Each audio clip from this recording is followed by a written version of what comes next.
네, 친절한 기자들 시간입니다. 뉴스 친절하게 풀어드리는 시간이죠. 조희원 기자와 함께합니다. 어서 오세요. 안녕하세요. 네, 여름에는 처음 뵙는 것 같아요. 네. 한 달 만인가요? 한 달 만에 뵙나요? 네, 오랜만에 뵈서 반갑습니다. 네. 그러니까요. 자, 첫 소식은 앞서 말씀드렸던 여순 사건 특별법부터 이야기를 해봐야 할 것 같습니다. 네. 국회 행안위에 이어서 이제 법사위까지 통과를 했어요. 드디어 결말로 지금 가는 것 같아요, 분위기가. 네, 맞습니다. 이 법안이 처음 발의가 된 게 2020년 7월 28일이었는데요. 더불어민주당 국회의원 152명의 공동 발의로 이 법안이 발의가 됐습니다. 발의가 된 이후에 상당한 좀 시간이 걸려서 9개월 뒤인 2021년 4월 22일에 행정안전위원회 법안심사 1소위원회에 상정이 돼서 통과가 됐습니다. 네. 그 뒤로도 이제 좀 빨리 진행되나 했는데 또다시 2달이 더 걸렸습니다. 그래서 6월 16일에 행정안전위원회 전체 회의를 통과를 했고요. 그 이후에는 조금 더 빨라졌는데 25일에 바로 법사위 전체 회의에 상정이 되고 또 통과가 됐습니다. 법제사법위원회에서는 여야 의원들의 이견 없이 만장일치로 통과가 됐습니다. 네, 네. 이 만장일치라는 게 참 반가운 대목인 것 같기도 하고 사실 작년에 총선에서 더불어민주당이 압승하면서 참 많은 기대 그 해 바로 될 줄 알았더니 맞아요. 한 해를 또 넘겨서 이게 도대체 이번에는 안 되면 큰일이다 이런 이야기를 많이들 했었는데 이번에는 정말 가능할 거라는 분위기가 감지가 됩니다. 법안 발의 20년 만에 처음으로 본회의에 이제 올라가게 되는데 분위기가 제일 좋고 아무래도 여당이 다수인 영향이 가장 크겠죠. 맞습니다. 말씀하신 것처럼 그 더불어민주당 의원들이 압승을 했잖아요. 특히 전남 동부권에서는 5명 의원 전부 다 더불어민주당 의원이 되면서 네. 이번에 안 되면 안 될 것 같다라는 의견들이 참 많았고 네. 다행히 분위기가 상당히 지금은 좋은 상황입니다. 일단 5명의 전남 동부권의 의원들의 공통 공약이 이 여순 사건 특별법 제정이었습니다. 네. 그리고 원안 이걸 대표 발의한 소병철 의원은 1호 공약이 여순 사건 특별법이었어요. 맞아요. 그래서 책임감을 가지고 아마 더 추진을 했던 것 같은데 물밑에서 작업을 했던 게 상당히 많더라고요. 취재 과정에서 물밑에서? 네, 예. 이거는 공표를 하지 않는 게 좋겠다라고 했던 노력들이 상당히 많았는데요. 그게 정치적 계산에 의한 활동이었습니다. 그래서 그런 노력들이 상당히 많이 작용을 했고 그리고 여기에 20년 동안 특별법 제정이 무산되는 걸 보면서 공부를 많이 하셨던 지역의 학계 교수님들 그리고 시민단체 분들 그리고 유족회 분들이 여러 아이디어를 내시면서 뺄 법안은 빼고 이건 반드시 통과시켰으면 하는 법안은 이제 골라내시면서 법안을 만들고 또 상정한 게 좀 좋은 분위기를 만드는 데 일조하지 않았나 싶습니다. 네. 네, 말씀하신 것처럼 특별법이 처음 발의가 되고 20년이 넘게 흐르면서 법안의 내용도 좀 많이 바뀌었다고 들었습니다.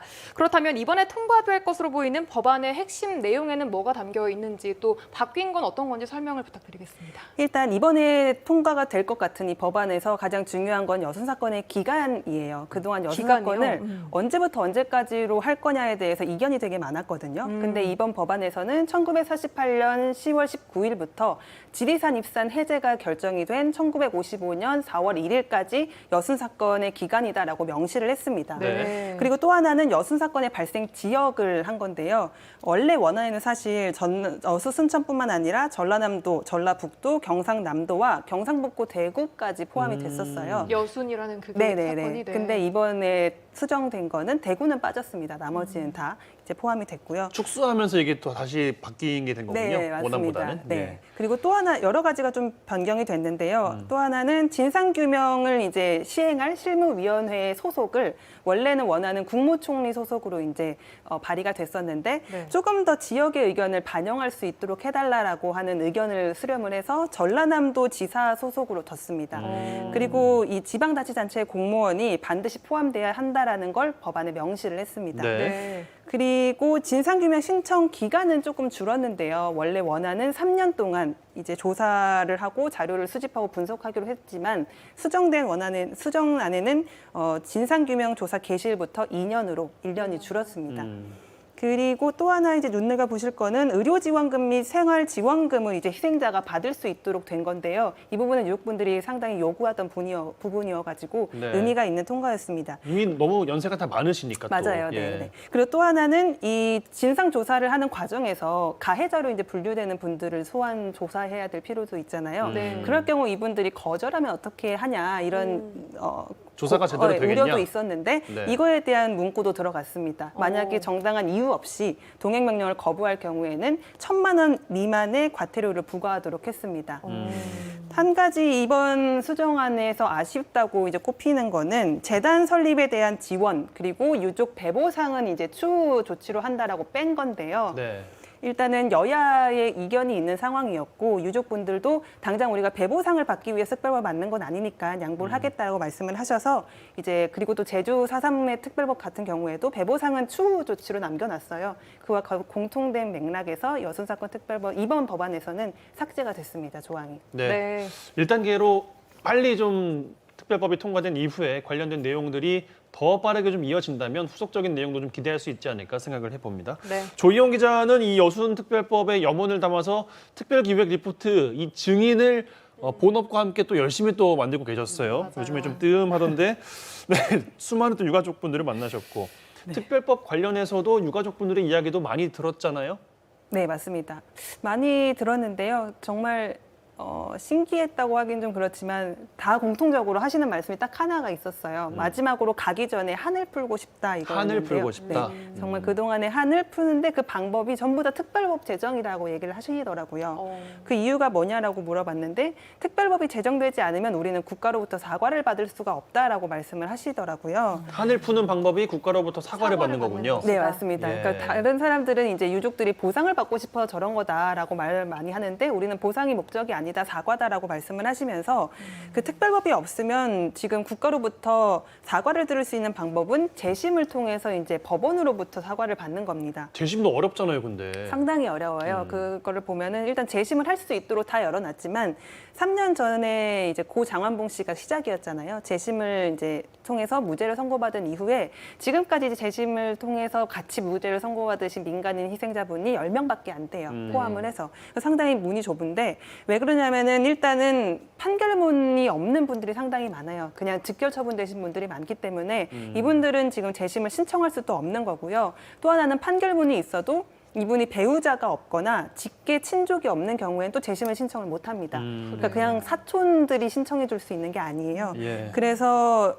이렇게 재심으로 갈 수 있는 문도 너무 좁기 때문에 특별법을 통해서 전부 다 일괄적으로 조사를 하고서 사과를 해달라 이렇게 요구를 하시는 얘기가 참 마음에 와닿았었습니다. 네. 네, 유족들의 바람대로 내일 특별법 통과가 주목이 되고 있는데 내일 국회 본회의에 상정되는 시간이 정해져 있나요? 일단 본회의는 내일 오후 2시에 시작을 합니다. 저도 네. 직접 이제 올라가서 국회 본회의를 지켜볼 예정인데요. 아직 법안의 순서는 정해지지 않았다고 하더라고요. 그래서 몇 시쯤 상정이 될지는 모르겠는데 일단 본회의는 내일 열립니다. 네. 그래서 내일, 오후쯤 돼봐야 알 수 있겠네요. 그래서 본회의 일정에 차질이 생기지 않는 한 아마도 무난하게 법안이 상정이 될 것 같은데요.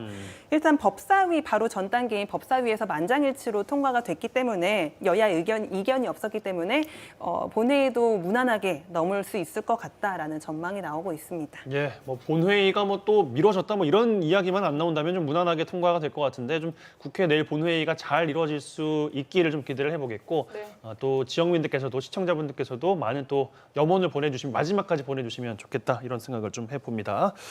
자, 다음 이슈입니다. 지난 3월에 조혜영 기자의 단독 보도였던 오뚜기 미역 사건 후속 보도가 최근에 있었습니다. 중국산 미역을 국내산과 섞어서 납품한 의혹을 받고 있는 업체에 대해서 최근 검찰이 또 압수수색을 벌였어요. 네, 맞습니다. 처음에 보도를 해드린 게 3월 10일이었는데요. 그 이튿날까지 3월 11일까지 연속으로 보도를 해드렸습니다. 네. 그리고 보도 나간 9일 뒤인 3월 19일에 해경이 기소견으로 검찰에 사건을 송치를 했습니다. 그 이후 한 3개월 동안 잠잠했었는데요. 최근인 이달 10일에 검찰이 해당 업체를 압수수색했다는 소식이 들어와서 이 내용 후속 취재해서 보도해드렸습니다. 네, 이 압수수색이 3달이나 지나서 이루어진 게 조금 아쉽기는 하지만 어떤 소정의 성과를 또 거뒀을까요, 이번에? 네, 저도 굉장히 궁금했는데 검찰이 확인해주지는 않더라고요. 그래요? 피의사실 공표죄일 수 있다 이러면서 그래서 압수수색을 뭘 했는지 어떤 내용인지 전혀 확인이 안 됐는데요. 근데 취재한 내용을 통해서 짐작을 하건대 네. 일단 검찰이 수가 압수수색한 이유는 물증을 조금 더 확보하기 위해서일 가능성이 높아 보입니다. 네. 일단 전에 수사를 했던 해경이 당시 수사 과정에서 압수수색했던 거는 이 업체 전직 간부의 휴대전화였어요. 다른 것도 압수수색하려고 했지만은 압수수색 영장이 나오지 않았습니다. 그래서 그런 물증이 좀 부족했었을 것 같아요. 그래서 검찰이 아마 증거를 추가로 확보하려 했을 가능성이 높은데요. 말씀하신 것처럼 3개월이나 지난 다음에 이제 압수수색을 한 거여서 얼마나 의미 있는 자료를 얻었을지는 좀 의문인 상황입니다. 3개월이면 뭐 마음만 먹으면 없앤다고 하면 없앨 수도 있는 시간이고. 그렇죠. 네, 물론 뭐 더 봐야지 알겠습니다만. 근데 이 업체가 납품한 기업이 국민들의 좀 신뢰를 받는 기업이어서 맞아요. 그 회사 이름 앞에 가시라는 수식어도 붙을 정도였어요. 그래서 더 큰 충격을 좋았었는데 오뚜기 측에서는 이 사안에 대해서 어떻게 지금 대처를 하고 있습니까? 일단 오뚜기가 공식적으로 발표한 거는 하나였는데요. 3월 10일 첫 보도가 나간 이후에 공식 홈페이지를 통해서 사과문을 게재를 했습니다. 그 사과문의 내용은 자신들이 이제 3개 업체로부터 미역을 납품을 받고 있는데 그 중에 한 업체가 중국산 미역을 혼입한 혐의로 해경 수사를 받고 있는 게 맞다. 그 수사 결과는 아직 나오지 않았다. 그래서 확실한 건 아무것도 없지만 소비자분들의 불안을 줄이기 위해서 일단 이 업체가 납품했던 미역은 전량 회수하겠다. 이런 사과문을 올렸습니다. 네. 그리고 이 이후에 취재 과정에서 오뚜기의 추가 입장을 이제 요구를 했었는데요. 오뚜기 네. 측은 수사 단계이기 때문에 밝힐 입장이 없다. 검찰로 이제 넘어갔으니까 검찰 수사 결과 빨리 나오길 바란다.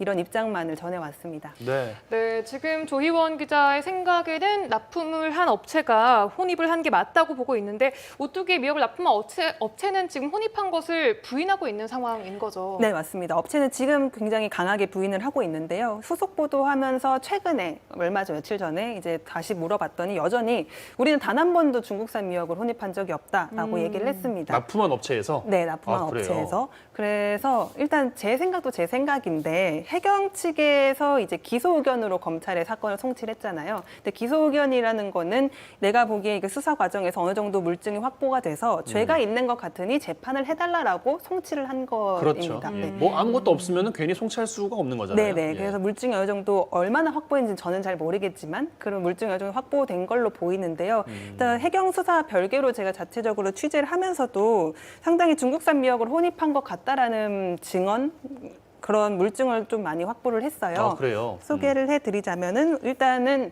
중국산 미역을 혼입하지 않을 거면 중국으로 가져갈 이유가 없다. 단가가 안 맞는다. 굳이 돈을 들여서 가지고 네. 갈 이유가 없다. 그런 미역 업계의 다수 관계자들의 증언이 있었고요. 그리고 중국에 내가 미역 관련해서 거래하러 갔다가 직접 혼입하는 거 가져가는 걸 봤다라는 분도 목격자가 있고, 있다? 네, 그리고 오.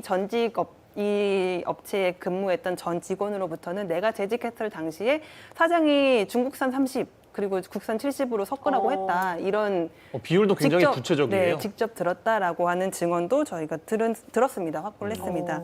그리고 오뚜기 본사에 직접 내가 이 사람들이 중국산 미역을 섞은 것 같다라고 고발을 했고 오뚜기도 이거를 확인을 했다라고 하는 증언을 저희한테 해주신 분들도 있었습니다.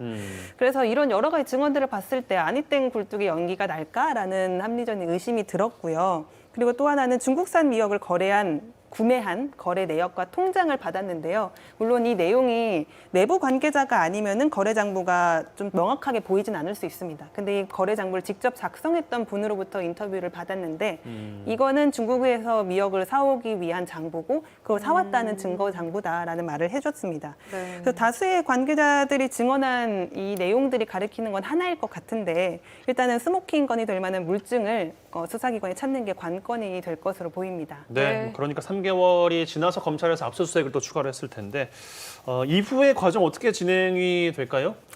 일단 검찰이 수사 상황을 전혀 오픈하지 않아서 앞으로의 상황을 좀 미래 짐작해서 말씀드리기가 좀 어려운데요. 네, 네. 일단 검사의 인사철이 얼마 남지 않았습니다. 그래서 인사 이동을 하기 전에 보통 자기가 갖고 있는 사건을 털고 가거나 아니면 미루거나 둘 중 하나인데 지금 담당 검사가 이거를 사건을 마무리하고 갈지 아니면은 남겨둘지가 이제 관건일 것 같은데 취재한 입장에서 바라건대 그냥 서두르지 말고 꼼꼼하게 수사를 해서 결과를 냈으면 좋겠다라는 마음이 듭니다. 네. 네, 그렇습니다. 정말 우리가 먹는 음식인 만큼 음식으로 장난쳐서는 절대로 안 되겠죠. 꼼꼼한 수사로 실체가 밝혀지기를 바라겠습니다. 조희원 기자 수고하셨습니다. 고맙습니다. 고맙습니다.